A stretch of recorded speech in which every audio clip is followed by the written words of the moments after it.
with we can start with Nicole with an update a few minutes early. Nicole? Thanks, Adam. Hey, folks, good to be with you this morning, seeing a lot of friendly faces and names. For folks that don't know me, my name is Nicole Sting. I use she, her pronouns, and I serve as Strategic Initiatives and Relations Manager here in Washington County Homeless Services. Really glad to be able to provide some updates. Before I dive into them, I just want to say I hope you all are taking care of yourselves. There's a lot in the news. There's a lot of uncertainty. What I want you all to know is that we in the Department of Homeless Service or Housing Services rather, are doing scenario planning for what might come. We're doing everything we can to be ready for federal unknowns. Of course, those federal unknowns remain. So I just want to acknowledge that. There's not much we can do about it at this moment, but I wanted to share that we are working on both scenario planning, alternatives, and working closely with our colleagues across the region and across the state, understanding that any changes or impacts to federal funding for housing and homeless services will impact many across the state and are in regular communication with state offices and with local leaders about what impacts might be. So it's a bit heavy news, so I'll bring us right back up with some exciting updates. Many of you know that Catherine Gallion and Ali Alexander Sheridan left the department about 5 months ago. I'm really excited to be sharing we have replacements that are on board. One who is able to join us today, I'd like to introduce Tim Ellsworth, who just came on camera. Tim is our new business operations manager in the Homeless Services Division. He's coming most recently from the County Community Corrections Department, where he worked as the administrative manager since 2017. And we're lucky to have his experience dating back to 2009 in the county. So we'll have great expertise helping lead our financial work, our contracting, our monitoring, our data evaluation, all really critical pieces of our everyday work. So if you join me in just saying hey to Tim, thanks for joining us and saying hey today. We also have Katie Gentry, who's not able to join, starting literally yesterday, or actually, I guess Monday, as our program implementation branch manager. Katie is a native Oregonian, but has spent the last decade or so in Arizona working in their homeless services system. She comes most recently from the city of Phoenix, where she stood up the community court, which was a specialty court for people, or which rather is a specialty court for people experiencing homelessness. She's held a variety of roles in Maricopa County's continuum of care and has a lot of experience in homelessness and housing services. So we're really grateful to have her on board. I'm sure many of you will get the chance to meet her as time goes on, but just wanted to make sure you all are tracking our newest leaders stepping into the Homeless Services Division.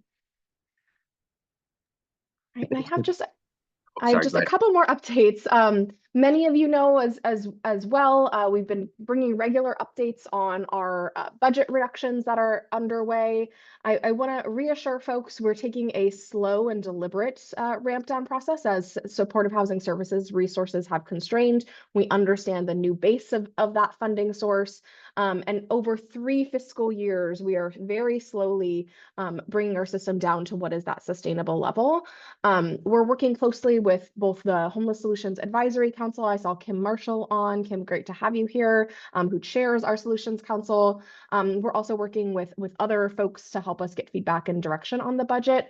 I'm just going to put a link in the chat for the last memo that we wrote for the Solutions Council.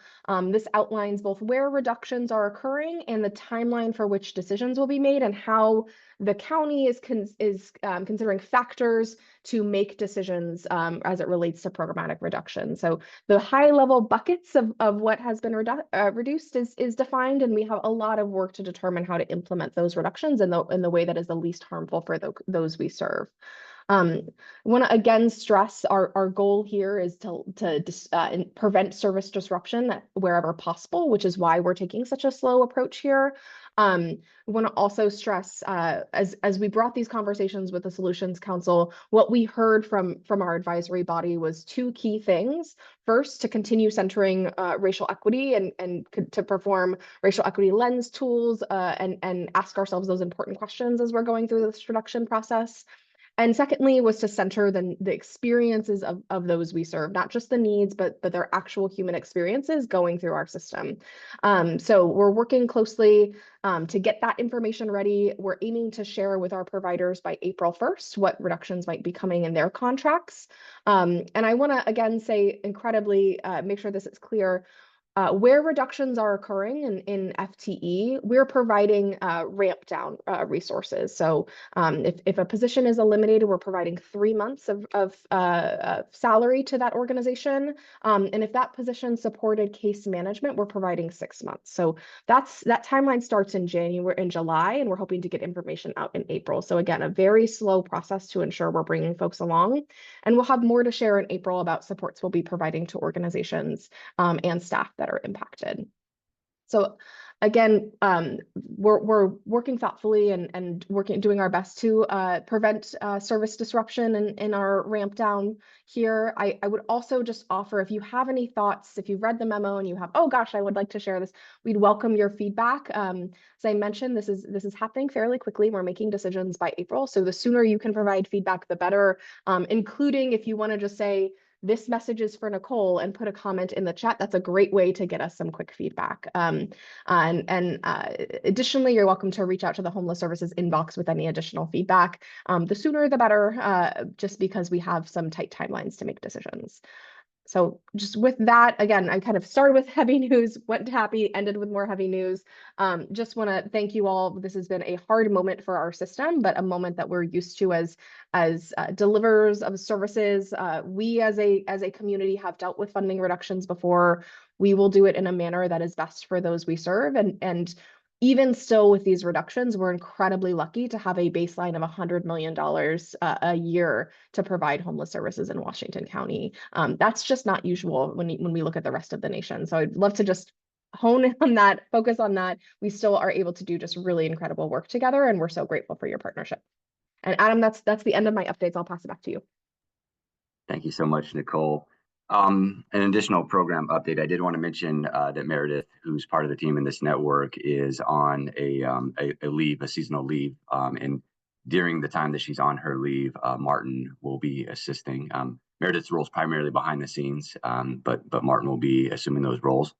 I also wanted to mention that there are directions in the chat for public comment. If you would like to make a comment, there's a link there. Or you can send a direct message to Lindsay Dent in the messages. Comments are limited to two per, and 2 minutes per comment. Thank you. We're going to move on to our speakers. I believe our first presentation today is from Street Roots Rose City Resources with Allie. Allie, are you ready to take it away? I am. Thank you so much for having me. Thanks to Nicole for getting me connected to Lindsay to just kind of tap in here. My name's Allie. I'm the resource navigator at Street Roots. So we are in Multnomah County, here downtown in Old Town. But what we do, maybe some of y'all have seen, are the Rose City Resource Guides. We publish these twice a year. They have really big reach. We print basically 200,000 a year, and they all go out to the community. And these do feature Multnomah, Clackamas, and Washington counties. So what we're doing now is just making sure, just because, we've been located in Multnomah County, we just want to make sure that we are doing our due diligence to Washington County and making sure all of your great organizations are featured as well. So I really just wanted to do a little bit more outreach for this upcoming edition. The new edition will be printed the first week of June. And so we'll have those ready to go, but that means that I'll be making edits and we'll be doing the formatting in March and April to get this info all up to date. So we do still have copies of the December to May 2025 in stock. If folks are needing to pick those up, those can be picked up from our office. That information is on our website. And then if you're wanting to get in the resource guide, I have a Google form that I'm going to share out, and that's basically all it takes. If you're not sure if you're in the resource guide, that's a fair question too. You can totally just reach out to me and let me know. We've had some transition in the program, so it was someone different doing it previously. Now I'm taking over, and again, just wanting to do more outreach to Washington and Clackamas counties to make sure that everyone doing all this great work is featured. So I will get that information sent into the chat. But that's really all that I have. I did want to see if anyone had any questions. And I guess one question that I will preempt is that right now they are printed only in English. Something that we're working on is kind of understanding what the project could look like, hopefully with partners, to create at least once a year this guide in additional languages. It looks like Spanish would be the biggest need.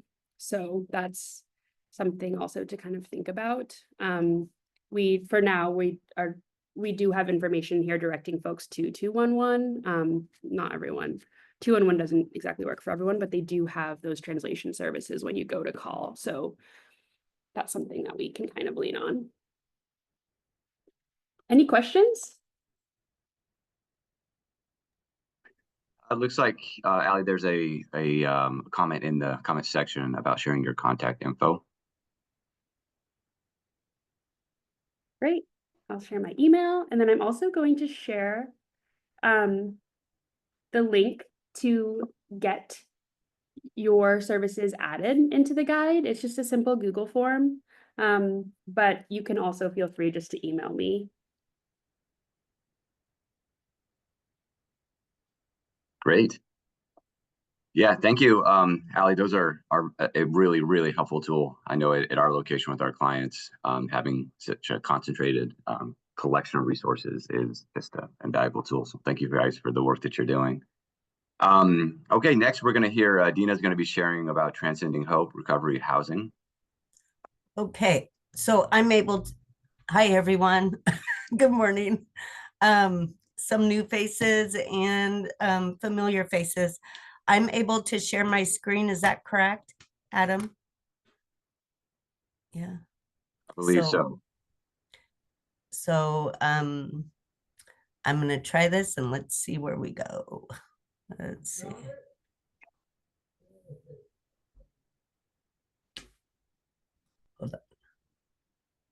Hold on just a minute.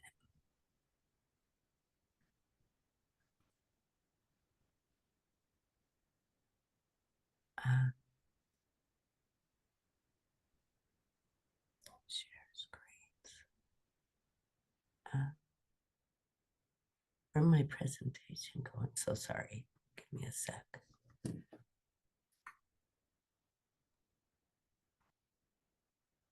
While you're tackling that, and Allie, you're still on, there is another question for you.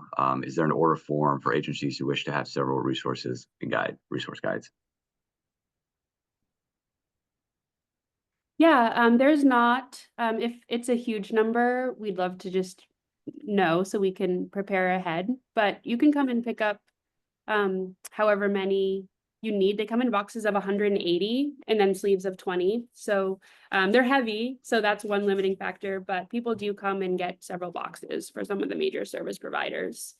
And you can email me if you have questions about that. Pickup is preferred, but we do have one trusty volunteer driver. So we do try to do a few deliveries too. We know not everyone has. Okay, great, thank you. Okay, I am having difficulty. Dina, I think I've got a copy of it that I can share for you. Can you do that? Yeah. That would be amazing. Thanks.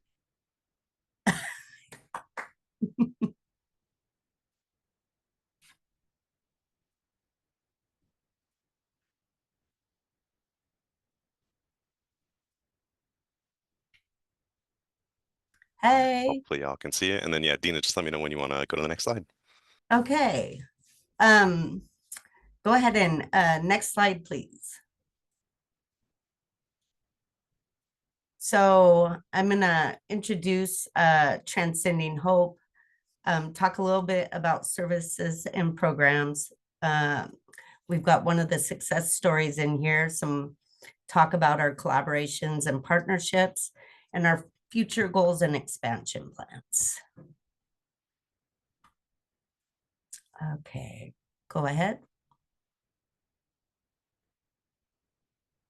Mission and vision. Pixels aren't very good in this.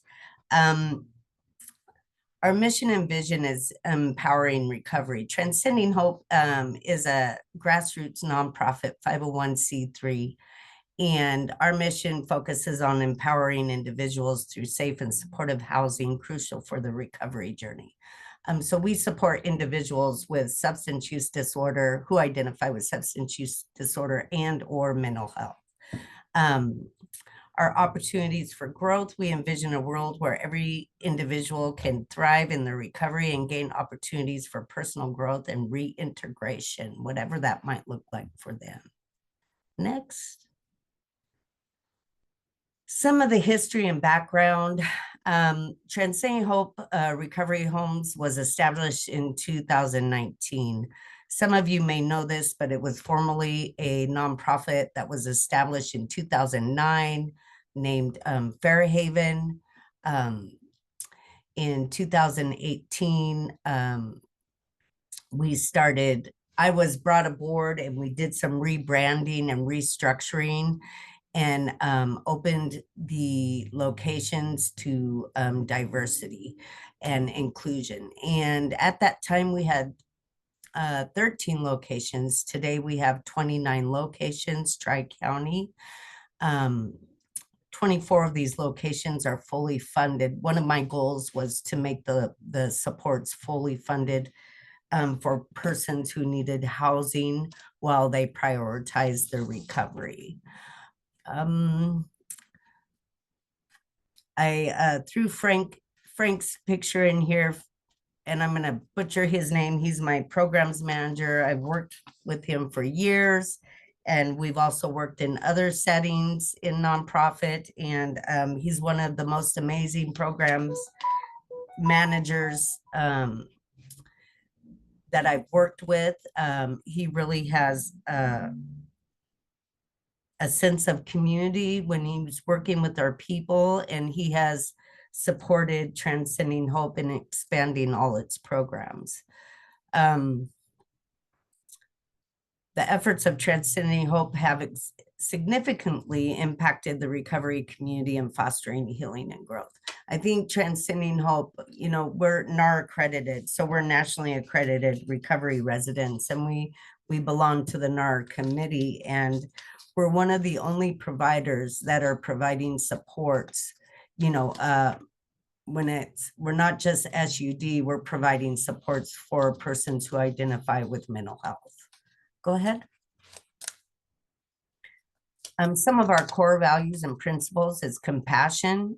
Compassion is at the heart of our values, encouraging us to empathize and support those in need. Respect. We believe in treating every individual with respect and dignity, acknowledging their unique experiences and needs. Integrity is it's crucial for building trust and fostering honest relationships within our community. And accountability. We hold ourselves accountable to our values and commitments, ensuring we act in the best interest of others. Next. Services and programs.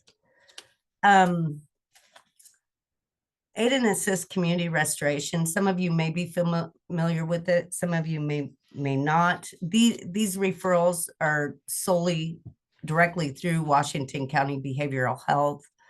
For those of you that don't know, I'm a woman in long-term recovery of almost 22 years, and I'm also a mom of 6 children. I raised my children on my own, and one of my sons got diagnosed with schizophrenia at the age of 17 and also has substance use disorders. So I've navigated the systems for quite some time, 8 years. And I found out that there are severe gaps in services for our people. Very hard to access supports, any consistent structure for our people. I mean, the whole 9 yards. So it created a passion for me. And by chance, with Chance Woolley, we were able to open some locations in Washington County. We currently have 5 locations for our Aid and Assist Community Restoration. These are placements directly out of the Oregon State Hospital. I also reside on the Oregon State Hospital Advisory Board. These houses provide more structure than a self-pay model. There is a live-in house manager. We also have a case manager attached to the homes, and a legal skills peer case manager, legal skills / peer case manager provider. So inside the home, we're creating community. We have a meeting once a week for goal setting and whatnot, and then we do a life skills meeting once a week. We also have community building event, and we provide gift cards for the house managers to create community building events within the homes, whether that's doing a meal together, crafts, a field trip, whatever it may be. We are trying to create the community within the community. We also have DDA, a DDA facilitator that comes in and does a DDA meeting in the homes once a week. Legal skills is something that used to be contracted through another provider, and we got the opportunity to take that on. So we hired FTE, Shantae, down there with legal skills, and she teaches our people in Aid and Assist Community Restoration legal skills, because the program is providing housing for people who have gotten a criminal offense and aren't able to understand the legal process yet. And then we are trying to teach them about the legal process so that they can stand trial or be found unable or never able, whatever that may be. With this program, we have to scramble to find permanent housing once the participants are found able or never able. And I actually purchased a property in Forest Grove with some SB 1530 funds to be a sister to this program for persons who have more barriers in accessing housing. And we utilize that property to provide housing for people who identify with dual diagnosis. Next. We believe life skills are essential. You know, we've had some people come to us who maybe are purchasing, for example, this is just an example. We've got one long-term resident who came to us, and when he came to us and he was purchasing his microwave meals, he was putting them in the cupboard. So we do some life skills training in the home, and that's surrounding hygiene, daily activities, ADLs, you know, whether that be hygiene, cleanliness. When we can take it a step further, we connect people to work resources. This gentleman that was putting his meals in the cupboard, he's been with us for over a year. He now works part-time. So he's doing great. So we believe that it's essential to empower individuals and help them with their life skills and whatever vocational trainings, to make sure for successful integrations. And a lot of that depends on our community partners and their engagement with our people, because we're sending out referrals for other services, whether it be treatment, employment services, the whole 9 yards. We count on our CBOs so that we can do wraparound services. Next. Familias Transcendiendo. Next. Familias Transcendiendo is a new property we just opened. It is a home for primarily Spanish-speaking participants who identify with substance use disorder. It is for families. And families, we would identify families as, you know, a male and female with children, a female with children, a male with children. There's 6 spots in this house. There is a live-in house manager, and it is supported by our Latin team.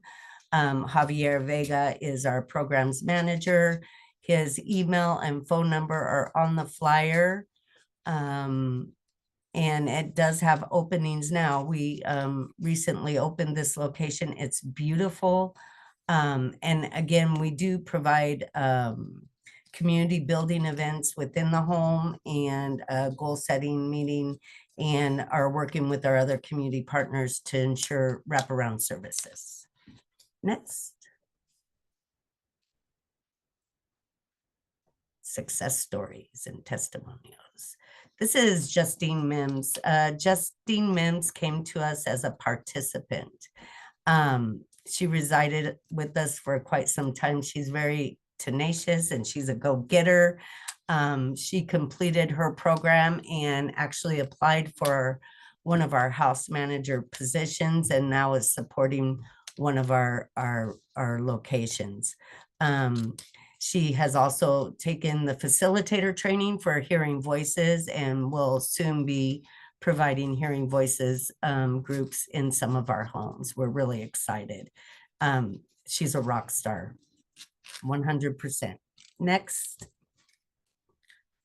Impact on families and community. The restoring of relationships. We all know how important it is for us and our relationships and our connections, and supporting individuals in recovery plays a crucial role in restoring relationships within family and communities. We promote healthier communities by helping individuals recover. We contribute to building healthier communities that thrive on support and well-being. Making positive impacts in the communities. Our efforts go beyond individual recovery. We do 2 community building events a year right now. They're bowling events. We rent a bowling alley for a few hours. Everyone's welcome. Different community partners bring some of their program participants, family members come.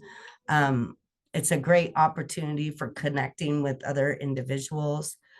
This last one that we held, VOA sponsored, partially sponsored the event, and we were able to do some connection services there. Next. Collaborations and partnerships. This is opening we did, not in Washington County, but in Multnomah County with Fora Health. With one of our Senate Bill 1530 locations, we partnered with Fora and are supporting their IOP participants. And I'm gonna, they're doing some new services with ambulatory withdrawal management. I'm sorry. And we're going to be supporting and allowing them to do that in some of our homes on the east side. But we've partnered with Fora and gave them a house for a year to gather data and see how we can fill those gaps. We're also doing a partnership with Cascadia. We're doing a bridge house with MHAO, and a bridge house is an emergency bed house where participants can stay for 14 to 30 days. With a transition plan, whether they're going into treatment or another housing provider. It's a stepping stone. We're also doing partnerships with Recovery Works Northwest. And we just met with Atlas Treatment. So there may be something stirring in the pot there. Some really exciting opportunities to show data and where we can provide, we can fill in the service gaps. Next. Just community involvement and support. You know, we support a lot of our community partners. We sponsor a lot of their activities. We also participate in the Project Homeless Connect, which is a big deal for our community. We just, you know, creating networks of support by engaging in local organizations and community members and enhancing program sustainability. You know, today some of our Latino team members are up at the state capitol doing advocacy for services. There's a lot going on in our community. Next. Expanding services and reach in 2026. And I'm sure some of you have heard, but we were awarded a substantial grant and are building a 39-unit facility in Hillsborough to support persons who identify with dual diagnosis co-occurring. And we are really excited about this project. It's in the workings now. The target is April 2026. We know what goes on with construction, so hopefully that's how it works out. But we're really excited. It will be open. More will be revealed as it comes about. So that's on the horizon. Next. Transcending Hope Recovery Homes focuses on transforming lives and providing essential housing with supports. The organization aims to build a healthier community in and outside the homes through collaboration and support for individuals in recovery. And together we can make a meaningful difference in the lives of those seeking recovery, fostering hope and resilience. And all our staff at Transcending Hope are people with lived experience. We all identify in one way or the other, and we care about our community. We care about consistency. We care about suiting up and showing up when we're supposed to. It's made a huge difference. We've been able to sustain our staff, which is huge. It's been difficult in the community for people with overturn in staff. And I'm just really proud of what the staff has done here and the supports they're providing for our people. So that's it. Thank you. Thanks, Tina. That's amazing to hear. Just the life-giving work that you and your organization are doing. We're ahead of time, and it would be a great moment to field some questions for Dina if you've got some. It looks like there's one from Lindsay. How would a local provider assist their participants with eligibility referral to the Washington County Recovery Houses? There was a form that I sent out with the locations with screening numbers on it. If that could, you can share that. Yeah. We have different screen. It's very low barrier screening. It's, you know, I don't know, 5 questions. But there's different screeners for the different programs on that form.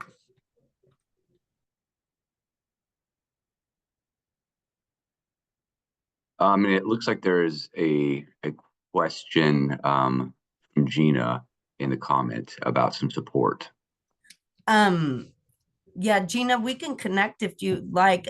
I would also suggest, I'm not sure where you're at, where you're working in the community right now, but I'm in Open Door. Just call me, or okay. I'll call you. Okay. And Wildflower Alliance does a lot of trainings for all you that are on here right now. So anyone who's doing mental health supports, I would highly suggest you go to their website and get connected. And they do the trainings for facilitators for hearing voices. And all their trainings are done by people with lived experience. They're absolutely amazing. So. Perfect. Okay, I'll call you later. Okay. Thanks, Gina. Thanks, Gina.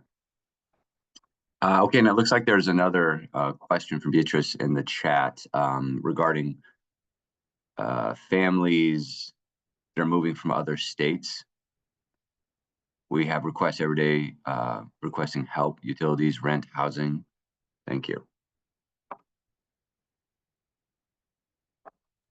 I don't know if they're going to share the slides, but Javier's contact information was on the flyer. There's a flyer for Familias Trascendiendo, and he would be a direct contact for our culturally specific Latino housing.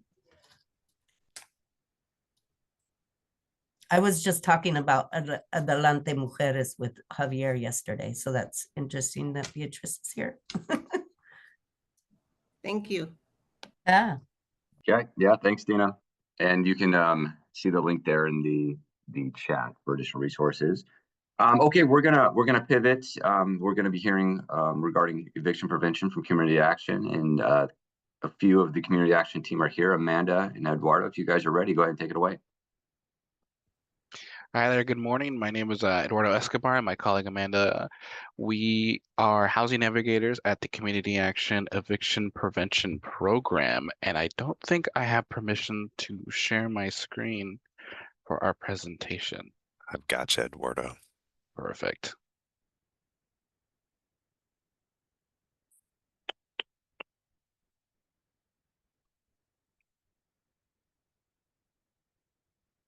Perfect. So yeah, here at Community Action, we provide resources and services to low-income families in the Washington County area, and we work primarily in the eviction prevention program here with families and individuals who are facing eviction in the Washington County area.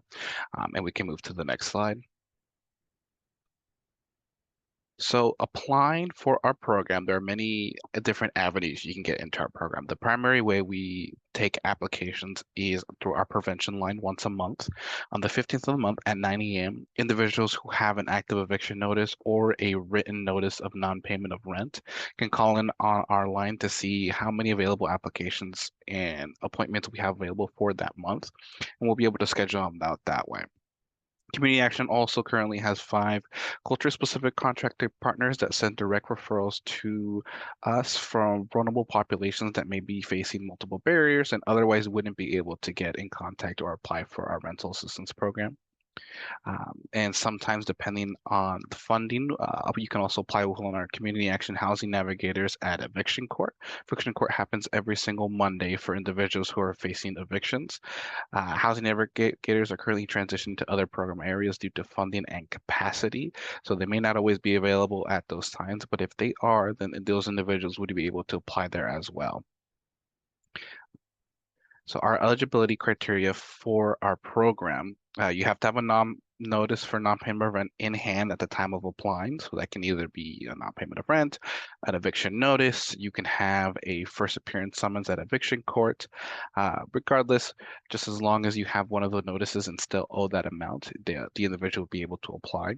The household has not received any emergency rent assistance in the past 12 months and are below the 50% area median income for that current year. And the current year guidelines we have are on that chart right there. So our application flow chart, it kind of just shows the process of what it looks like when someone applies. So it all starts at one of the access points, whether it's eviction court or prevention phone line. We also have the Family Justice Center. We have one of our partners at the Family Justice Center who works with DV individuals or families. They would be able to apply there as well as another one of our partners. So if you have an individual or family experiencing TV, they can go there to the Family Justice Center and apply through our program with them directly. Once they've applied through one of our access points, we would verify eligibility as part of one of our phone assessments.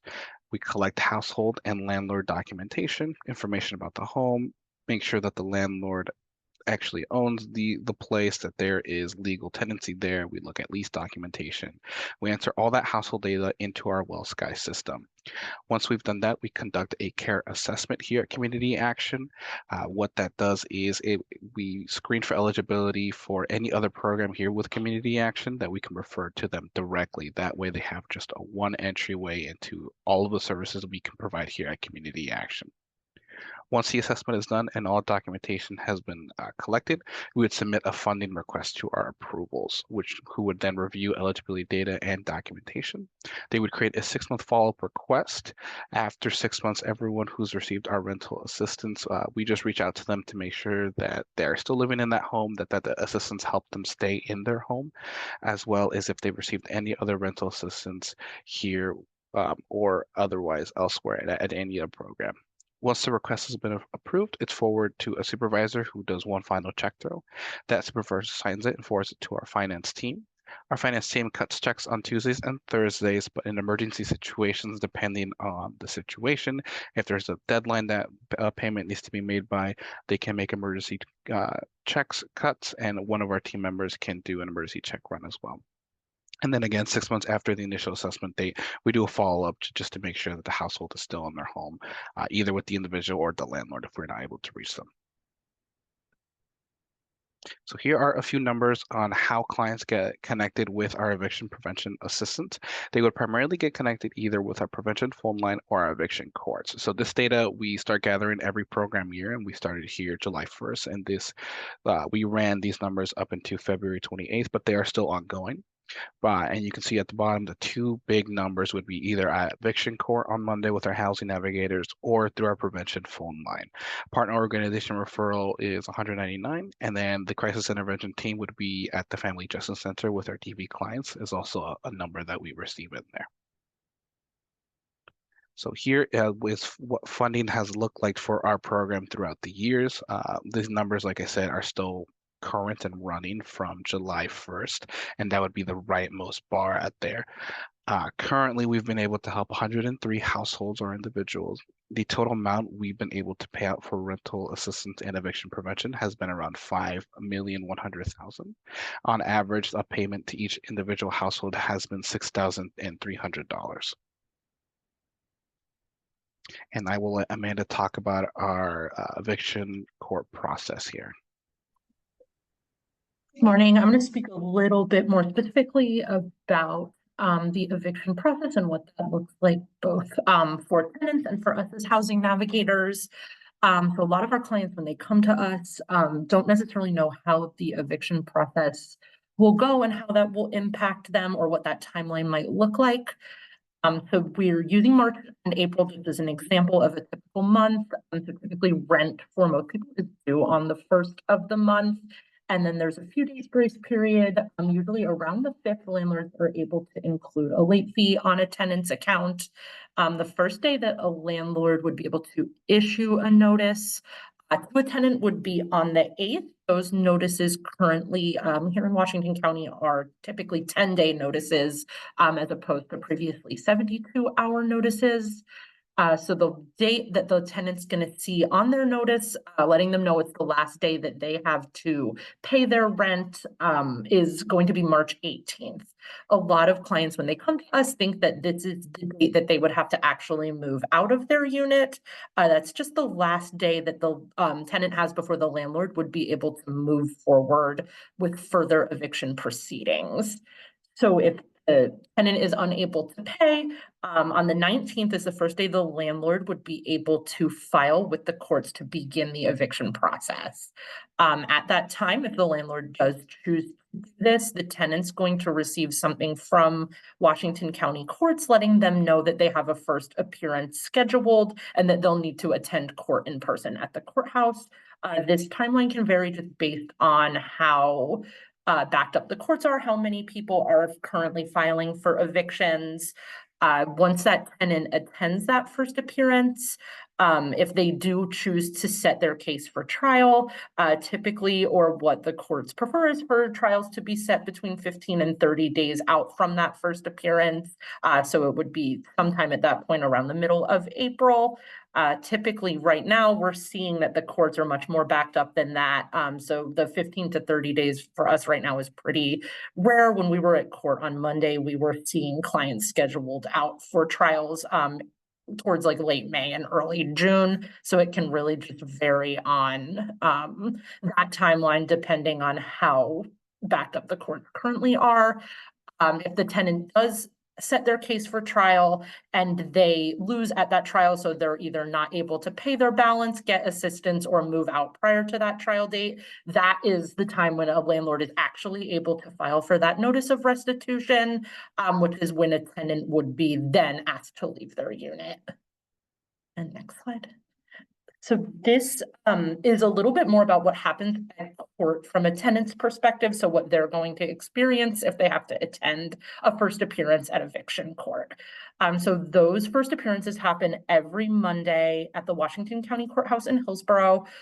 Typically, we're seeing somewhere between 50 and 150 cases per week. It can be less or more just depending on how many people are filing. If there's been a holiday recently where we didn't have court, sometimes it can be a little bit higher than that. Once they arrive at the courthouse, the tenants don't go directly to the courtroom first. The first thing they're going to do is go actually to a room in the basement of the courthouse for the court clerk to take roll call of all the cases that are going to be seen that day. They're going to call for the tenant and the landlord or their attorney at that time to see if they're there attending court. During that time, they also explain the court process to the tenants. So they let them know what's going to be happening that day and what they'll need to do. They also announce at that time, if we're there attending, where community action is and how to get connected with us. And they also provide information for other resources. So like mediation or a Spanish speaking translator if there's tenants that need that service as well. Once they complete roll call, tenants are then called up individually, one at a time, to speak with their landlord or whoever is there representing their landlord. At that time, they're presented with whatever options that landlord or attorney is able to give them. So the most typical ones are either the tenant agreeing to move out of the unit, or if the tenant is unable or unwilling to move out, they usually are either given the option to sign a stipulated agreement to pay back what is owed to their landlord, or if they don't either have that option or they don't agree to the terms of that agreement, they have the ability to also set their case for trial. Once they've made whichever decision is best for them, they will then go up to the courtroom where the judge is going to read their case on the record. Tenants setting their case for trial typically also have to file an answer, which does come with a fee, but tenants are able to fill out paperwork to waive that fee if needed. Oh, I think it might need one more. Okay. So this is sort of the process from the housing navigator side. So what we're seeing or doing when we go to court.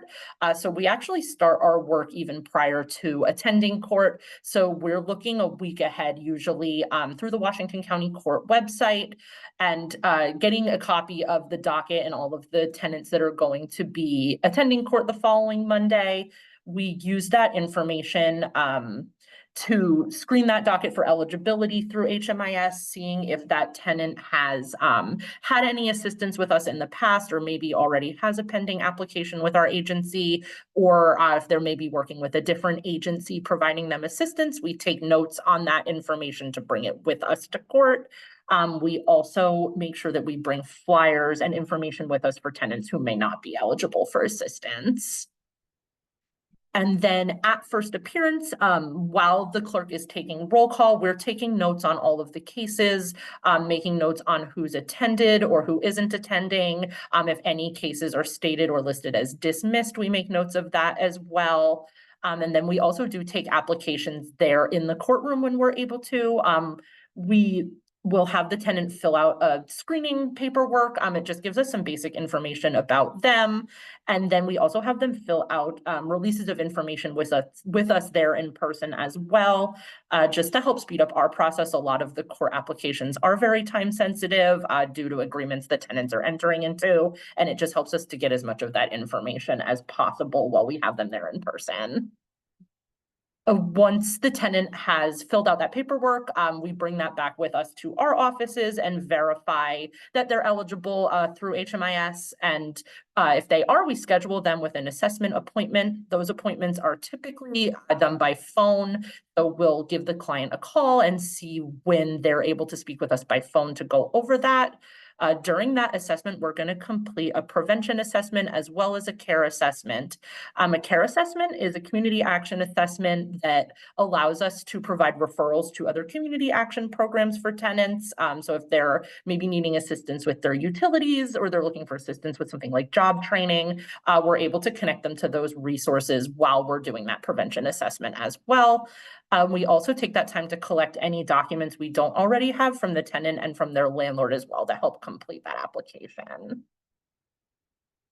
And then our final step is the payment process. So that's when we're actually finishing that application on our end and submitting it for approval and for funding. So our file approvers, they'll look through that file and then send it over to a supervisor. Once that's been passed through our supervisors, it then goes to finance, where they will go ahead and cut a check to be sent to that landlord. Once we know a file is approved, we're also emailing a formal commitment to the landlord and to the tenant.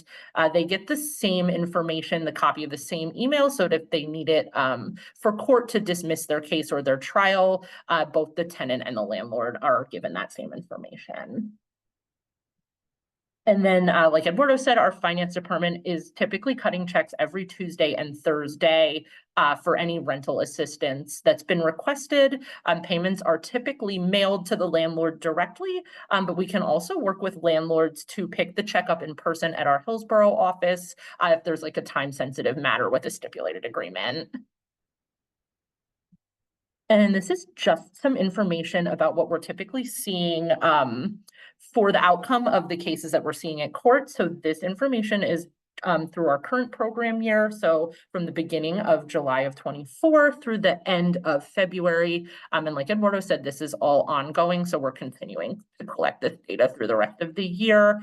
We're seeing that the bulk of the cases, so about 56%, are either entering into a stipulated agreement or are setting their case for trial.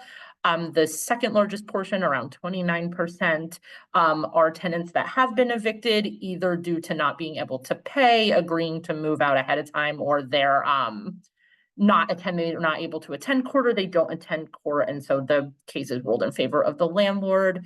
The smaller percentage, about 15%, are cases that are dismissed either through the tenant moving out prior to their court date, being able to pay to get the notice dismissed, or receiving assistance prior to their court date. And these are just some examples of the flyers that we bring with us to court. These are given out to the tenants there in person. It gives us information about who's eligible for our program, the income requirements, and then how to apply later on for tenants who may not be eligible to apply there in person. And we have these flyers all in English, Spanish, and Arabic. And then this is just our team, our current team right now. So we have our program manager, Wendy, our assistant manager, Stacy, myself, and Eduardo are our two housing navigators. Our file approvers, Rachel and Wendy, and then our CRAs, or community resource advocates, who take applications through our prevention phone line. And then that's our QR code that can be scanned for more information.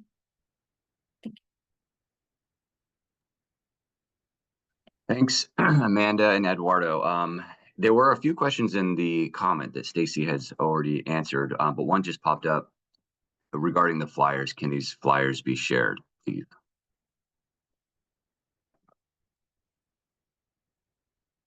If you could maybe email those to Lindsay, or if you have a link for them, share them in the comment. That would be fantastic. Thank you. Yeah, we should be able to email them. Great, thank you.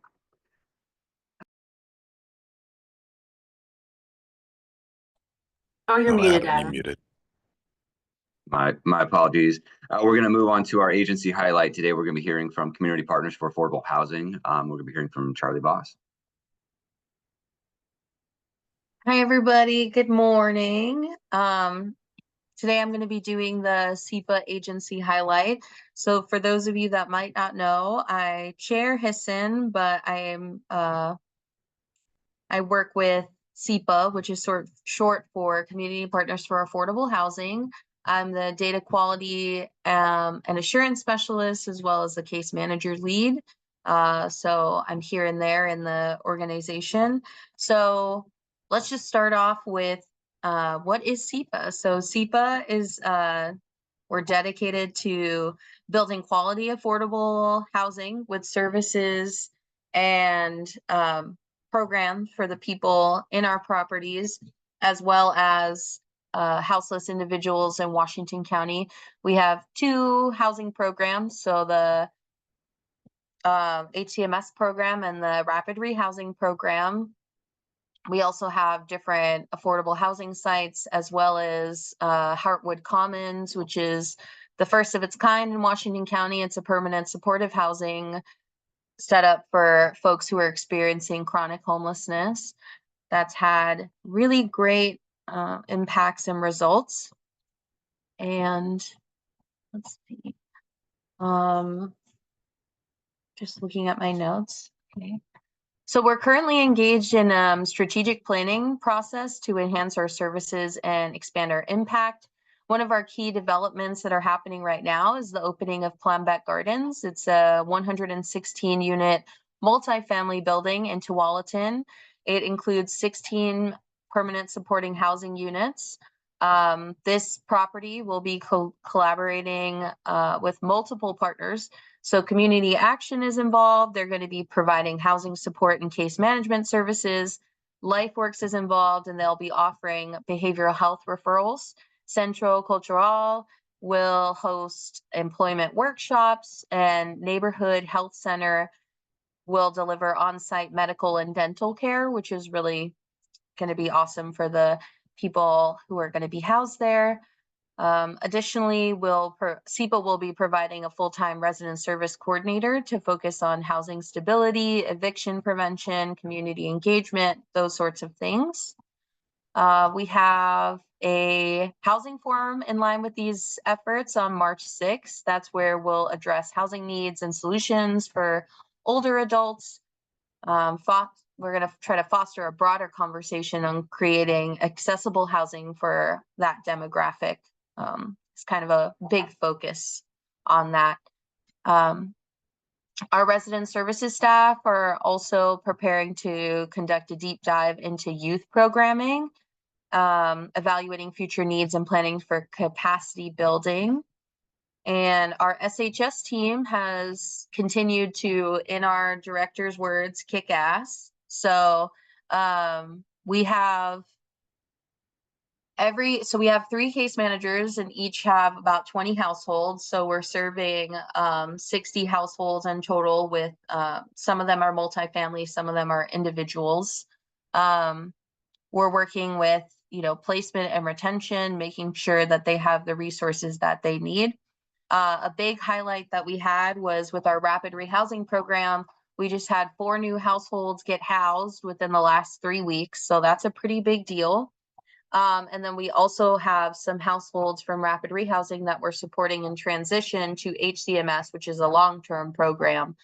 So that's going to make a huge difference for those folks that are going to be transitioning over and more appropriately fit within that program. And then at Heartwood Commons, they're really focused on organizing activities and events for residents, including support for those impacted by a recent fire and water damage at the site, which has created really challenging construction conditions. In response, we're hosting a large quarterly resident meeting at the end of February. So that already happened, but featuring a meal and to encourage participation and engagement. A lot of the times this will happen at Heartwood Commons. I think it's pretty special. They have like community meals that some of the residents, if they want, they help to cook, or you bring a dish, and it's really focused on giving folks that community that had been stripped away from them for such a long time. And we've seen really positive impacts on people's lives from that. It's really special to witness. I'm really happy that we're a part of that. And back to our youth programming, we work a lot with our youth lead coordinator to plan youth and family activities for the spring, including regular youth and family nights at our 5 sites, after school programming at multiple locations, and a field trip to the zoo is scheduled for April. We also do a lot of like giving coats out, school supplies, like big drives like that, where the families can come up and pick up pre-assembled backpacks or little boxes that just help take away those barriers as much as we can. These are just some of the highlights that show our ongoing commitment to strengthening housing stability, community support, and youth engagement.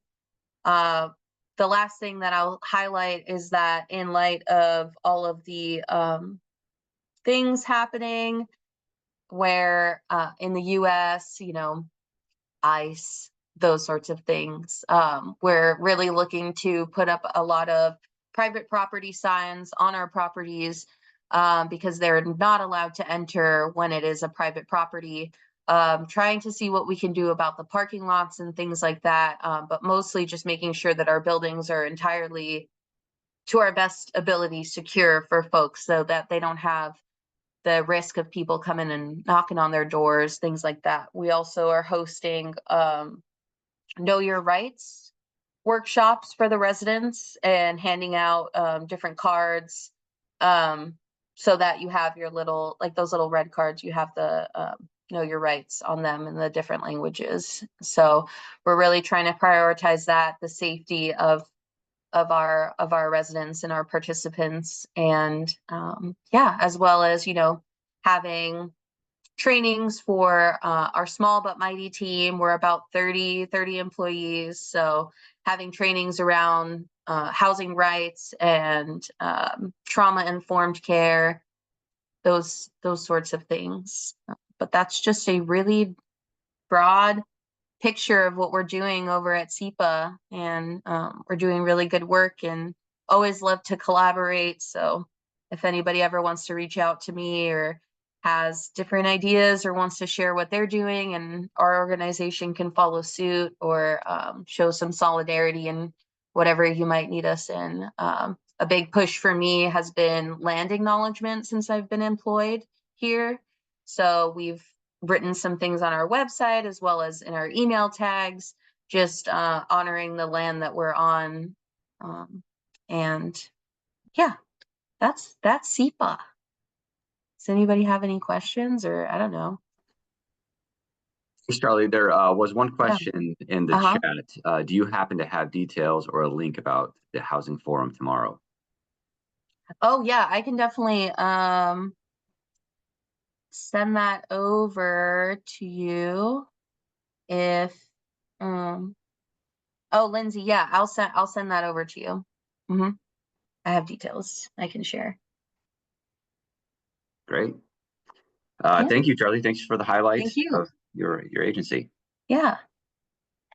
Okay, moving forward, there is no public comments today, and so we're going to get directly into our general business. We have two items that we'll briefly hit.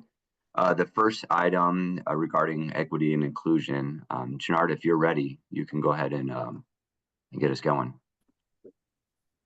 I am. Thanks, Adam. Hello, everyone. Bernard May here. I am the Senior Program Coordinator for Washington County Homeless Services, and wanted to kind of briefly, high-level discuss and inform you of some of the efforts we are making regarding equity in the division, and then largely in the Department of Housing. Next slide. So first, we're looking at the way our data is gathered. We recognized and kind of through our analyzation and recognition that there are some gaps that we have. So we currently have a Hatfield Research Fellowship from Portland State that's about to end. So we're going to have a new fellow come in, a PhD candidate, to look at and investigate ways that we first investigate and identify disparities between housing needs and the availability of those housing solutions, conduct some detailed assessments that evaluate SHS program data, Community Connect, service delivery methods and culturally specific service providers, and also evaluate equity data collection practices. We saw a gap in data collection from specific racial groups, and we think that's informing and sometimes the kind of lack of information from those communities has maybe contributed to some of the lack of services provided. So that's a key one for us that we'll be looking at going forward. Then also how we're centering equity in our practices. First and foremost, I'm working with the Joint Office of Homeless Services and also the Tri-County Equity Leaders, Multnomah, Clackamas, and myself.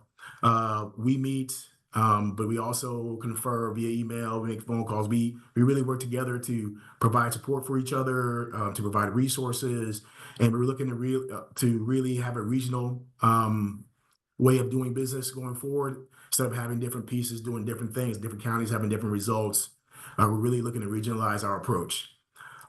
Also, we're doing a culture-specific providers cohort. It's actually standing up tomorrow after years of talking about it, way before I got here. We're actually going to do it. So this is where we bring our providers for our homeless services in the co-specifics part, come together for collaboration, for community, for sharing of resources, and also provide them with another voice to provide and advocate for their customers. And then lastly, the big one that we're about to do is we're about to introduce the JOS Racial Equity Lens tool, RELT, training, and also the implementation itself. Next slide. If you didn't know what a RELT is, you hear that term a lot. It's basically a set of questions that we ask when we're planning, developing, or evaluating a policy, program, or decision. This is not a one-time deal. There's pre-work, there's multiple meetings, there's meetings afterwards, but the RELT is kind of a general term that we use for the process itself as well. It's designed to integrate explicit consideration of racial equity in decisions, including policies, practices, programs, and budgets. And it helps analyze the equitableness of an action and decision-making process. The racial equity tool will not tell you what action to take. So that is the key that some folks sometimes forget or don't understand, is that it doesn't spit out the result. What it does is it makes the team deliberately think, plan, evaluate the decision-making process along the way, and the team themselves, will determine the action that to be taken to make any changes or make any improvements in its output when it comes to equity. Now, as far as the implementation is concerned, we're starting off with managers. We're going to have manager training tomorrow. That's provided by the Center for Equity and Inclusion. We have the regional training. Again, we're trying to take a regional approach at providing the RELT throughout the 3 counties. We're going to be providing that training to staff and supervisors next week. And then we're also going to introduce a new role called the equity advisors. And what these advisors will be is, at least in the beginning, it'll be in the homeless services division. We're going to have one person in each branch that will basically be the person who runs the RELT process for whatever the case, whatever comes up, whether it be the policy decision or through the planning process. The advisors will be the ones that will be the resource that'll gather the team, run the RELT, and then do the things like the follow-ups and things of that nature. But they'll also make their own work group so that they can come together and share best practices, work out any kinks and problems that maybe come up, because this is all new as far as the process is concerned in the division. And our hopes is we can work out those kinks and get it as, I won't say perfect, but as best as we can, and then we'll roll that out to the complete housing department. So that's my time. It's pretty high level. I'm trying to be respectful of time and my colleagues that have come up after me. What I'm going to do, I'm going to put my email address in the chat. And so I encourage you to reach out to me with questions. I actually want to connect more with folks. So if we can start talking and collaborating and chatting about questions, maybe we can also establish a relationship that'll help our clients. So thanks. Great. Thanks so much, Bernard. I appreciate it. Okay, and then now we have a brief Solutions Council update from either Kim or Chelsea. I'm not sure who's given the update. Do you want to fight for it, Chelsea? I surely do not. It's all you, Kim. Not a ton of updates, guys. We are just working through at the guidance of SHS staff and trying to be a support and a place for feedback and conversation. And so we're continuing to have some budget conversations and trying to help them in these hard decisions as we're going through some reductions. And then looking at, some of the big picture with what this administration is doing and some of the impact of all of that, having some of those conversations. Our next meeting is March 20th at 2:00. You are welcome to come in person to the Department of Housing office or virtually online. Join us. We do have a few minutes at the beginning for public comment. If there's anything that you wanted to share or say, we would love to have you there. Thank you for throwing that in the chat. But it's a fantastic group of thinkers that really are just looking at the strategies in this county and making sure that we all continue to do this really hard, important work. So join us. Kim. Okay, a few announcements. I do want to mention if you or your agency would be interested in offering a presentation during this HSSN meeting, please reach out to Lindsay Dent. Lindsay will drop her email in the chat. Our next HSSN meeting will be April 2nd at 8:30 a.m. And we'll take a moment to kind of open the floor. Either you can unmute or you can add to our chat. Just anything that you would like to highlight or any kudos you would like to give.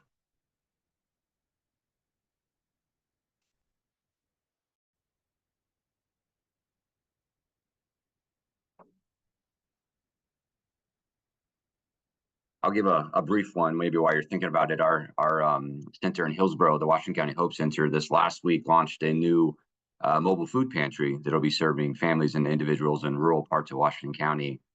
It'll be starting in the next few months and then kind of growing from there.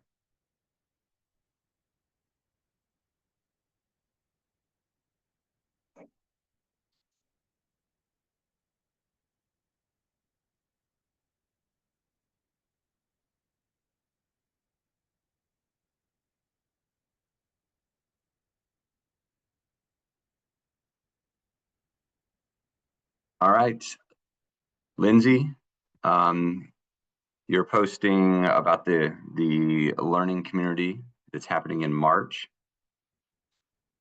If you want to participate or get the information from that, you can see it in the chat.